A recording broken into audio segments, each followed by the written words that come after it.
Il Veneto entrerà in zona arancione. La notizia era nell'aria da qualche giorno, ora arriva l'ufficialità e lo conferma anche il governatore Luca Zaia. Siamo zona arancione.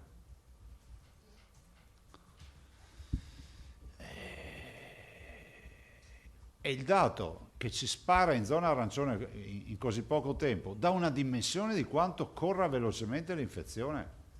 Guardate che noi eravamo abituati che l'R con T, ve lo ricordate l'R con T, che faticava a arrivare a farci passare di zona?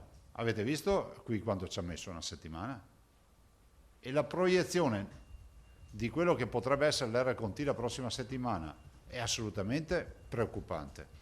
Con la zona arancione torneranno in vigore molte restrizioni, ma Zaia ribadisce come i sindaci abbiano spazio di manovra per emettere ordinanze. Ringrazio i sindaci del Veneto che dimostrano ancora, ancora una volta di essere persone per bene, attente alla salute dei cittadini.